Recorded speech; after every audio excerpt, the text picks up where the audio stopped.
और दो विषय जिन पर मैंने आपसे कहा कि आपसे बात करनी है। पहला संविधान बचाओ यात्रा, और दूसरा नई संसद में नई राजनीति जो देखने को मिली उस पर। सबसे पहले हम लोग फर्स्ट विषय पर बात करेंगे, और फर्स्ट विषय है संविधान बचाओ यात्रा। मध्य प्रदेश में 6 से 7 जिलों में हम लोग गए। मैं उन सभी साथियों का धन्यवाद करूंगा जो लोग इस संविधान बचाओ यात्रा में लगातार मेरे साथ थे। कई तरह की परिस्थितियों का सामना हुआ। बहुत सारे ग्रामीण क्षेत्रों से गुजरते हुए बहुत सारे लोगों की समस्याएं सुनी। रात में कार्यकर्ताओं के साथ कैडर में शामिल होने का मौका मिला, उनको समझाने का मौका मिला, और सड़कों पे माताओं का, बहनों का, बुजुर्गों का, नौजवानों का प्यार देखने को मिला।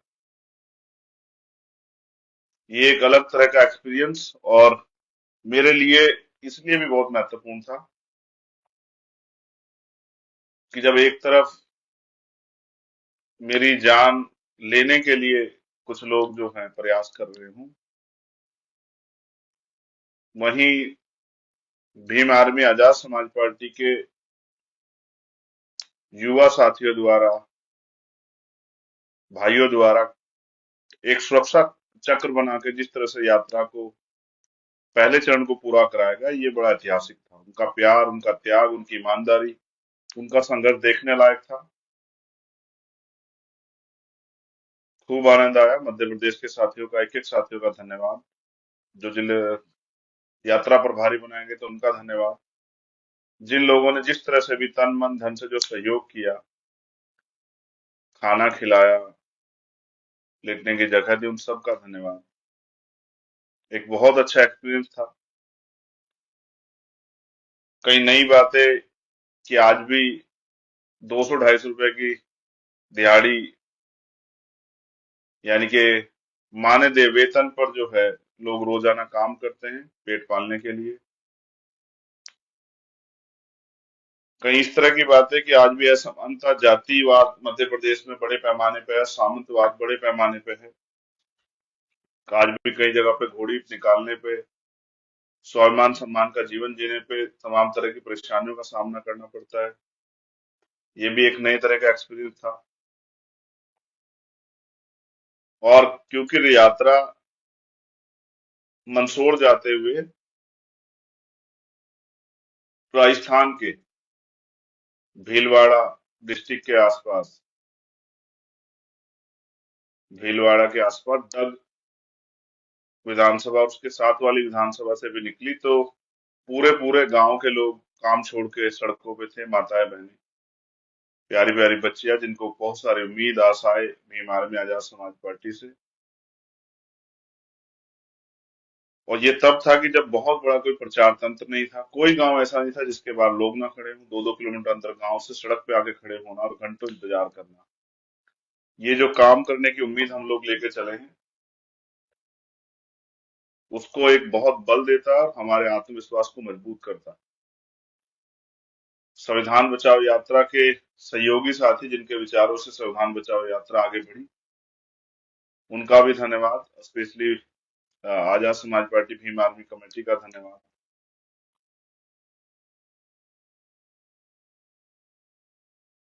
ये पहली यात्रा। इसके बाद जो और यात्रा होंगी ज्यादा जमीनी होंगी। राजस्थान की यात्रा 26 तारीख से शुरू होगी और वो 6 तारीख तक रहेगी, 28 तारीख से 6 तारीख तक रहेगी। ग्रामीण क्षेत्रों में, गांव में, कस्बों में लोगों से मिलने का, उनको सुनने का, उनकी परेशानियां जानने का, उनकी समस्या का किस तरह निराकरण होगा ये बताने का मौका उन्हें मिलेगा। खूब फूल फेंके गए, खूब बारिश में लोग खड़े रहे। एक गांव तो ऐसा था, कमेर शायद नाम है उसका,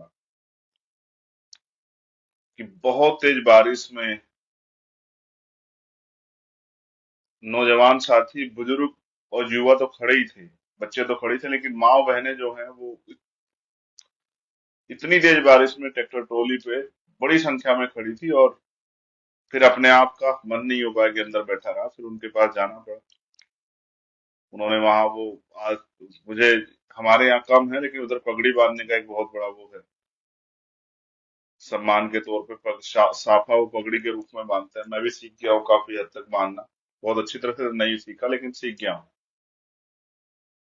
इस बीच में एक बड़ी घटना घटी है कि महिला आरक्षण विधेयक बिल बन के और वो लोकसभा और राज्यसभा से पास हो गया, और बधाई हो उन सभी नेताओं को जिन्होंने उसका समर्थन किया।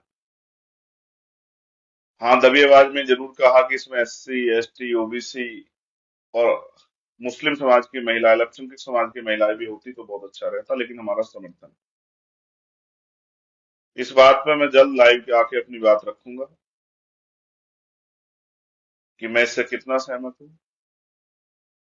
और अगर जिम्मेदारी के तौर पे कहूँ क्यों सहमत नहीं हूँ, ये भी रखूंगा। मैं इस पे सहमत नहीं हूँ, क्यों सहमत नहीं, बहुत जल्दी एक लाइव के माध्यम से रखूंगा कि इससे कितना बड़ा नुकसान वंचित वर्ग का। और मैं और हमारे साथी इसको इतनी आसानी से जो है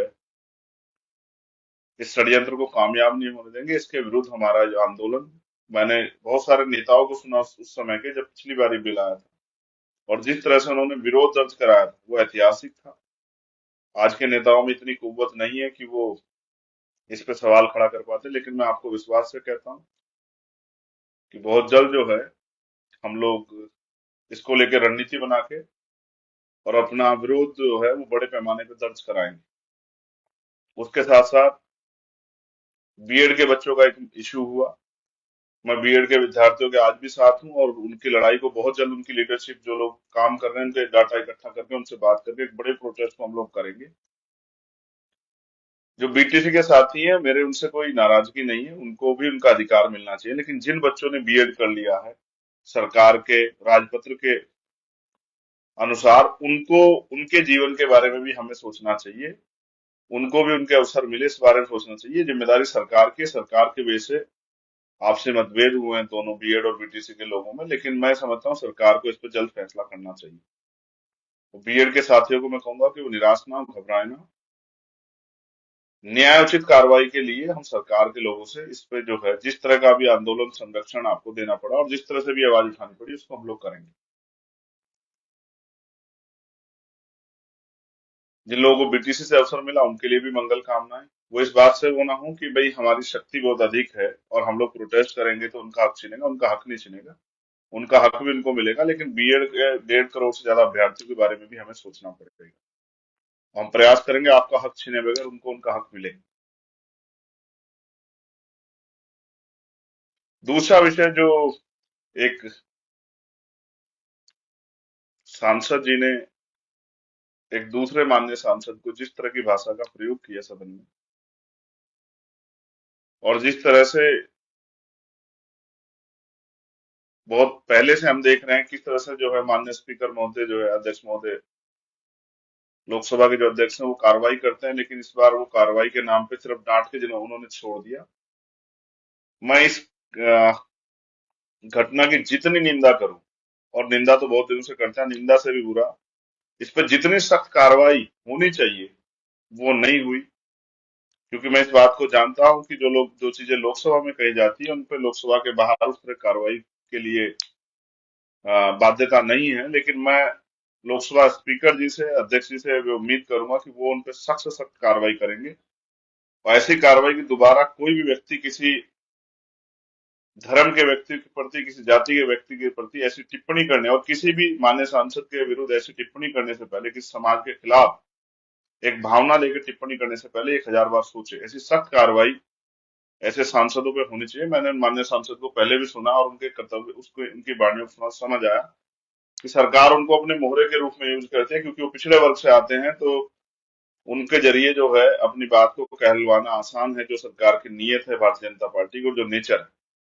और जिस तरह की विचारधारा और जिस तरह के लक्ष्य पे वो लोग काम कर रहे हैं, और जिस तरह का राजनीतिक एजेंडा उनका है, वो जानते हैं कि जब तक मुसलमानों को इस देश में गाली नहीं दी जाएगी, तब तक वो हिंदुत्व के नाम पे एससी, एसटी, ओबीसी को भाई बना के कंसोलिडेट नहीं कर पाएंगे। लेकिन इसके परिणाम, भारतीय जनता पार्टी तो राजनीति के लिए करती है, लेकिन इसके परिणाम जो है दुनिया भर में, जो हमारी विदेश नीतियों पे और तमाम तरह से जो हमारे समाज के अंदर, हमारे प्रदेश और देश के अंदर जो नफरत फैलती है, उसका एहसास शायद भारतीय जनता पार्टी को नहीं है। उनके लिए सत्ता ही सब कुछ है, इसलिए वो इन बातों पे गौर नहीं करते। लेकिन मैं समझता हूँ कि ये बातें गौर करने योग्य हैं, इन पे गौर होना चाहिए। हमारे माननीय सुप्रीम कोर्ट ने भी कहा कि हेट स्पीचेस पे हम लोग कार्रवाई करेंगे। लेकिन ये कैसी नई संसद है जिसके पहले ही सत्र में इस्लाम के मानने वाले लोगों को टारगेट करके इतना बड़ा अपमान और इतने अपशब्द कहने की हिम्मत सरकार के सांसद द्वारा की गई। मैं इसको एक सोची समझी साजिश मानता हूं, लेकिन सरकार इस बात को समझे, जो बात मैं आपसे कह रहा हूं, कि इसका कितना बड़ा रिएक्शन अरब कंट्रियों से आएगा और कितना जो है अरब कंट्रीज पे जो है और हमारे संबंध जो देश के हैं, चाहे वो राजनीतिक संबंध हो या फिर तमाम तरह से जो आयात निर्यात को लेके व्यापारिक संबंध हमारे कितने खराब होंगे, इसका एहसास नहीं। और ये एक आपके राजनीतिक एजेंडा कितने लोगों की जान को भी के साथ खिलवाड़ कर रहा है, ये आपको नहीं पता। जो अरब कंट्री में हमारे लोग रहते हैं, स्पेशली जो हमारे बड़े पैमाने पे कमजोर वर्गों के लोग जो रोजगार करने के लिए वहां गए हैं, उनकी जान के साथ कितना बड़ा खिलवाड़ आपने किया, आपको जानकारी नहीं है। उनके रोजगार के साथ कितना बड़ा खिलवाड़ आपने किया, आपको जानकारी नहीं है। बस आपका एकमात्र उद्देश्य है कि आपने आपका राजनीतिक एजेंडा कामयाब हो। मैं लोकसभा में तो नहीं हूं, अगर मैं लोकसभा में सदस्य के रूप में होता तो शायद वही इस पे हम लोग जो है अपनी जवाबदेही सुनिश्चित करते। मुझे विपक्ष के साथियों से भी ये कहना है कि उसी दिन सदन को बंद करवा देना चाहिए था। उसी दिन जो है सदन के बाहर तत्कालिक रूप से हड़ताल पे बैठ जाना चाहिए था, आंदोलन करना चाहिए था। क्योंकि एक व्यक्ति का नहीं, एक समाज का मामला था। जब छोटी छोटी बातों पे वहां आंदोलन होते हैं, छोटे छोटे मुद्दों पे वहां आंदोलन होते हैं, अपनी बात रखी जाती है, विरोध दर्ज होता है, तो इतने बड़े मामले पे क्यों देरी हुई? और इसका परिणाम ये हुआ कि ये पूरा मामला एक मजाक बन के रह गया और हम लोग आरोप प्रत्यारोप लगा रहे हैं। ये एक घटिया सोच और घटिया मानसिकता जो भारतीय जनता पार्टी के नेताओं में, भारतीय जनता पार्टी के कैडर के इशारे पे, भारतीय जनता पार्टी के राजनीतिक एजेंडे के इशारे पे जो आ रही है, इसकी जिम्मेदारी देश के प्रधानमंत्री, गृह मंत्री और आरएसएस के जो हमारे प्रमुख हैं उनकी बैठती है कि वो सामने क्या कहते हैं, पीछे क्या कहते हैं, उनके मन में क्या है और वो उनकी जबान पे क्या है। ये तमाम उन बातों को जो है ना चरितार्थ करता है जो हम लोग देखते हैं। वो बाहर से आए हुए मुस्लिम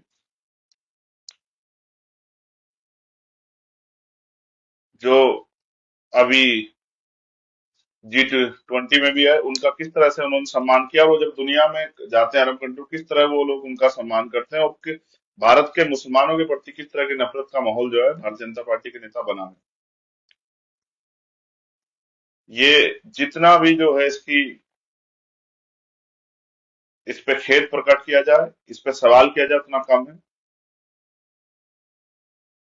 ये मामला चुप्पी थामने का नहीं, दोबारा ऐसी घटना ना हो, इसलिए इस पे सख्त से सख्त कदम उठाने की जरूरत है। मैं जब यात्रा में था, मैंने कई बार इस पर सवाल खड़े किए। इसमें भारतीय जनता पार्टी को भी देरी करने की जरूरत नहीं है। उनको भी, वो बहुत पसमानदा और बहुत मुसलमान और मुसलमानों की जो है बात करते हैं, महिला बहन, मुस्लिम बहनों की बात करते हैं। लेकिन उनके सांसद के बयान पे देश के प्रधानमंत्री को माफी मांगनी चाहिए थी देश से, कि जिस संसद का बड़ा गुणगान करे, उस संसद में क्या जो है, किस तरह लोकतंत्र का चीरहरण हुआ, किस तरह से संविधान का चीरहरण हुआ, किस तरह से उनके सांसद ने देश की एकता अखंडता को ठेंगा दिखाने का काम किया, अपमानित करने का काम किया लोकतंत्र को। इस पे जो है जवाबदेही सुनिश्चित होनी चाहिए थी, मगर ये नहीं हुआ। एक भय, एक डर, एक समुदाय के प्रति उस तरह का माहौल बनाया जा रहा है। इस देश के दलित आदिवासी तो सदियों से अन्याय अपमान सहते आए, लेकिन गांव गली बस्ती चौराहों पे ये रोज होता है। मुझे पता है, आम गरीब कमजोर मुसलमान के साथ ये होता है, मैं इस बात को समझता हूँ। लेकिन संसद में अगर ये हो रहा है तो इसका मतलब भारतीय जनता पार्टी उस डर, उस दहशत को समझ रही है जो आने वाले कल में जनता में जो आक्रोश उनके खिलाफ पैदा होगा। तो हमसे जो भरसक प्रयास होगा हम लोग उस पर करेंगे, और मैं प्रयास करूंगा कि भाई दानिश जी से भी हम लोग मुलाकात करके उनकी पीड़ा को कम करने का काम करेंगे, उनके दुख को बांटने का काम करेंगे। लेकिन इससे भी बड़ा दुख बांटने से और उनके साथ खड़े होकर इस लड़ाई को लड़ने में भी हम लोग जो है पीछे नहीं हटेंगे। और बहुत जल्द मैं अब जब यात्रा से फ्री होने के बाद राष्ट्रीय स्तर पे जो है इस तरह के जो तमाम कमजोर वर्गों के खिलाफ जो साजिशें हो रही है, जो अन्याय हो रहा है, उसका जवाब हम लोग राष्ट्रीय स्तर पे दिल्ली में इस संसद भवन का घेराव करके ही उसका जो है जवाब लेंगे सरकारों से। ये इस तरह का माहौल, इस तरह की भाषा, इस तरह के विचार किसी भी कीमत पर बर्दाश्त नहीं किए जाएंगे। मैं अपनी बात के जरिए सरकार के लोगों से, लोकसभा अध्यक्ष जी से ये निवेदन करूंगा कि माननीय सदस्य पर ठोस कार्रवाई जो है, कड़ी कार्रवाई, अनिश्चितकालीन बैन या अपने स्तर से मुकदमा लिखवा के उनको जेल भेजना चाहिए, जिससे कि दोबारा कोई ऐसी गलती ना करे। अगर अब इस बार उन पे कार्रवाई नहीं हुई तो ये ट्रेंड बन जाएगा, दोबारा फिर कोई किसी मुसलमान को इस तरह के शब्द कह के अपमानित करने का काम करेगा। किसी को अधिकार नहीं बिना इतिहास को जाने कि इस देश में मुसलमानों का आजादी की लड़ाई में कितना योगदान है, ये जाने बगैर कितनी कुर्बानियां हैं। रेशमी रुमाल तहरीक से लेके और जो तोपखाना जो है गंगों में लूटा गया, जो तमाम तरह की मुसीबतों का सामना जो है देश के क्रांतिकारियों के साथ खड़े होकर मुस्लिम साथियों ने किया, भाइयों ने किया। इस तरह से उनको पूरे समाज को संदेश देने के रूप में, अपमानित करने के रूप में उग्रवादी, आतंकवादी कहना, ये बहुत ही दुर्भाग्यपूर्ण है और ये किसी भी कीमत पर स्वीकार्य नहीं। जो आतंकवादी हैं, जो उग्रवादी हैं, जो देश को बर्बाद करने वाले हैं, उनके चेहरे बहुत जल्दी जल्दी बेनकाब हो रहे हैं और जनता इस बात को जान भी रही। ऐसे संगठन जो धर्म और जाति के नाम पे हिंसा फैलाते हैं और जिनका मकसद होता है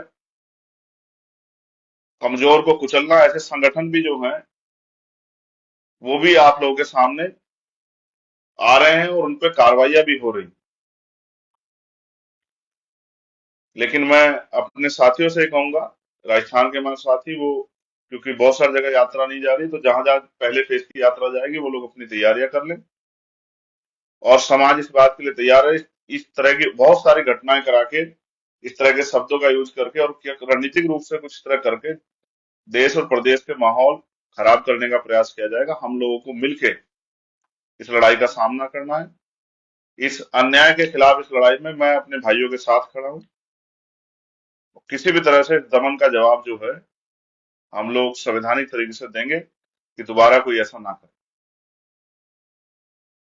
और तमाम मैं अपने कार्यकर्ता, पदाधिकारी, नेताओं से यह निवेदन करूंगा कि वो आज के हालातों को समझ के जनता को समझदार बनाने में, जनता के सामने जाकर अपनी बात रखने में जिम्मेदारी अदा करें, जनता को जागरूक करें।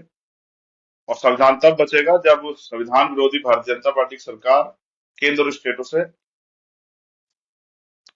हटेंगी और उनके साथ साथ मानवतावादी सोच वाली आजाद समाज पार्टी के विधायक और नेता जीत के सदनों में जाके कमजोर वर्गों के हितों की रक्षा के लिए लड़ेंगे। जब तक भारतीय जनता पार्टी सत्ता में रहेगी तब तक संविधान सुरक्षित नहीं है और तब तक संविधान की सुरक्षा हो भी नहीं सकती। इसलिए इनको निकालने के साथ साथ अपनी ताकत भी बनाना, क्योंकि अपनी लड़ाई किसी दूसरे के भरोसे नहीं छोड़ सकते हैं। बहुत दिन छोड़ के रखे, उसके परिणाम क्या हुए आप भी बेहतर जानते हैं। तो मैं कमर कसने के लिए कहूंगा, मैं पुणे मध्य प्रदेश के साथियों से और राजस्थान के साथियों से, और 9 अक्टूबर को धामपुर, बिजनौर, नगीना लोकसभा क्षेत्र में जो रैली होने वाली है उसके लिए भी उत्तर प्रदेश के साथियों को, जो पश्चिम के साथी हैं, उनको कहूंगा कि वो तैयारी कर लें। अपने छोटे छोटे साधनों से पहुंच के अपनी रैली को सफल बनाना, ये आपके मान सम्मान की लड़ाई है। और ये संदेश भी है सरकारों को कि हम किसी भी कीमत पे, भले ही हमारे विधायक एमपी ना हो, लेकिन अन्याय हम लोग कमजोर वर्गों पे बर्दाश्त नहीं करें। बहुत बहुत धन्यवाद। जय भीम, जय भारत, जय मंडल, जय जोहार, जय संविधान। आप सभी के लिए मंगल कामनाएं। आप सभी के